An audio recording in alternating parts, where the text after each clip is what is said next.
Bonjour, bonjour mes délicieux co-créateurs, une petite vidéo de Miami, j'espère que vous allez bien. Je vais te faire une petite interview, donc ça me met de bonne humeur on va dire, et ça me fait toujours du bien d'interviewer des gens et d'apprendre de nouvelles choses et de rentrer en contact avec des auteurs comme ça qui ont écrit plusieurs livres, c'est toujours absolument passionnant. Cet auteur s'appelle Nicholas Pearson et il vient d'Orlando, il a juste fait 4 heures de route aller pour venir jusqu'ici et faire cette interview. Il a écrit plusieurs livres sur les cristaux et sur le féminin, etc. Donc c'est vraiment un bonheur de pouvoir échanger. Et voilà, je m'aperçois, je voulais juste partager avec vous que je m'aperçois, et c'est bon, on connaît le processus de transformation, etc. Mais quand on est en train de le vivre, c'est toujours bon de le partager. C'est pour ça que je fais ces petits directs. Voilà, parce que je sens que des fois, bien sûr, on traverse tous des hauts et des bas, et ça fait toujours du bien de pouvoir se partager ces petits trucs, parce qu'il y a des jours où on ne se sent pas forcément bien, et puis on va se connecter à une vidéo, et puis hop, ça va nous donner un nouvel élan.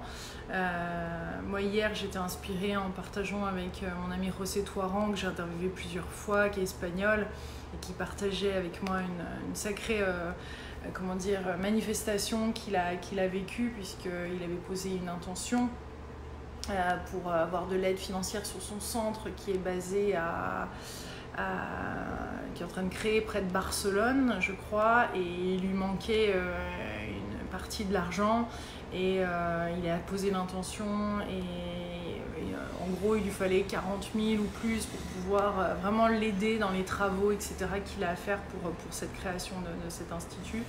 Et il n'arrêtait pas de voir dans ses rêves un visuel de pixels, et des pixels comme ça, donc il s'est dit mais c'est une mosaïque que j'ai à créer. Il savait pas trop pourquoi, mais il était en train de commencer à la créer, en train d'acheter ses différentes pierres et tout. Et puis il y a quelques jours il m'a dit j'ai trouvé en bas de ma poubelle, juste à l'extérieur, 6 panneaux je crois, 6 espèces de panneaux en bois comme ça. Il voyait pas trop ce que c'était, mais il les a pris un peu rapidement, et puis il s'est dit bah, je vais l'utiliser pour une partie de la construction, voilà, parce qu'il est en train de faire lui-même pas mal de choses pour construire ce centre. Et en fait, il s'avère que de l'autre côté de ces panneaux en bois sont des vraies œuvres d'art qui sont estimées chacune à 14 000 $ la pièce.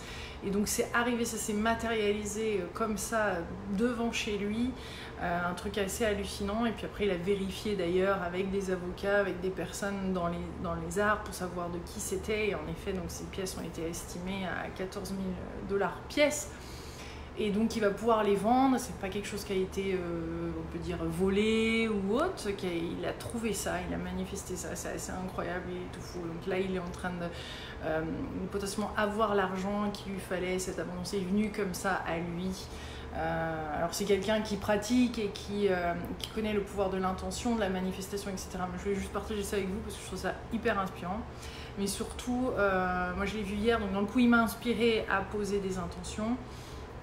Et hier, donc là je parle dans le cadre bien sûr de ce défi abondance, voilà, que j'avais en fait il me restait des dettes à payer aux États-Unis dont j'étais même pas consciente. Et ce qui s'est passé hier, donc j'avais posé des intentions de clarifier, d'ouvrir, voilà, de nouvelles perspectives et tout ça.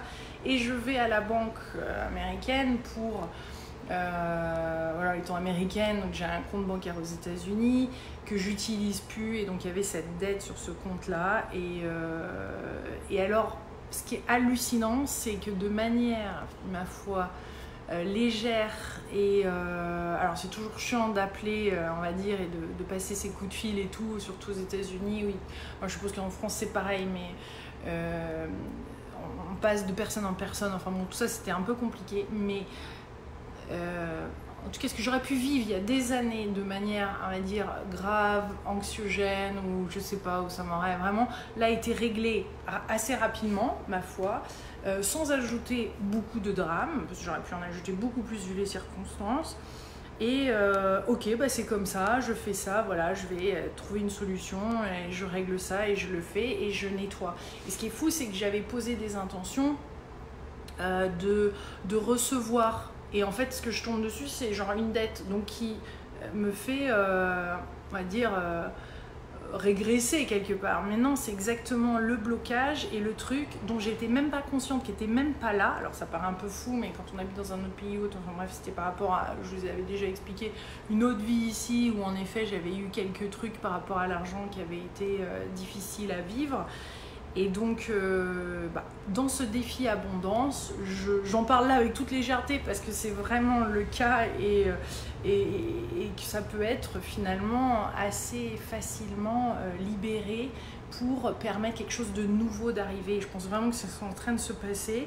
Et d'autant plus que j'ai reçu un autre email comme ça d'un autre truc que j'ai à régler qui est en train de, dans 2-3 jours, que je vais pouvoir clarifier et régler aussi. Et je pense que l'intention est tellement puissante derrière ce défi et les intentions que j'ai posées qu'en effet, il y a moyen en toute légèreté et assez rapidement de clarifier, de nettoyer, de purifier ce qui a besoin d'être purifié pour permettre autre chose d'arriver, voilà, de beaucoup plus sain, basé sur de nouvelles bases, etc. Donc je suis heureuse de partager ça avec vous, peut-être de vous inspirer vous aussi à accueillir, et bien sûr ça demande à transmuter, ça demande à libérer, ça demande à vivre des trucs parfois un peu moins sympas, mais ça n'a pas besoin d'être dramatique non plus, et on peut trouver des solutions à tout ça, et ça permet quand même carrément de s'alléger. Donc voilà, donc un petit truc que j'avais envie de partager avec vous, mes délicieux co-créateurs de Miami. Je serai dans quelques jours à Fort Lauderdale, donc je viens de faire une belle interview et hâte de partager plus encore avec vous. Je vous embrasse très très fort. Je vois que mon frère Wanou, mon petit frérot d'amour, est là, elle me voit en direct. Alors je lui passe un gros bisou de Miami. Je pense que tu kifferais carrément Wanou, South Beach. Nous on est dans une perspective bien sûr un petit peu, enfin en tout cas dans un fun un peu plus différent puisque Stella est là. Mais on l'emmène ce soir à un match de basket. On va voir les Heats qui sont en train de jouer contre Atlanta. Voilà, un match de basket ici. Donc on lui a acheté des espèces de petites oreillettes, earmuffs, là, des casques pour bloquer le son un petit peu et voir comment ça va se passer. On a des places tout là-haut dans les gradins, mais ça va être déjà sympa à regarder, à participer. Et comme ça, si ça fonctionne pas et s'il y a trop de bruit ou si on voit que ça convient pas, voilà, on aura tenté une belle petite aventure. En tout cas, on aime bien. Il y a toujours pas mal d'ambiance comme ça dans ces matchs. Donc on va voir ce que ça va donner. On va s'autoriser à vivre ça. Voilà. Gros bisous. Je vous embrasse tous très fort et je vous souhaite une délicieuse journée et soirée en France. Bisous.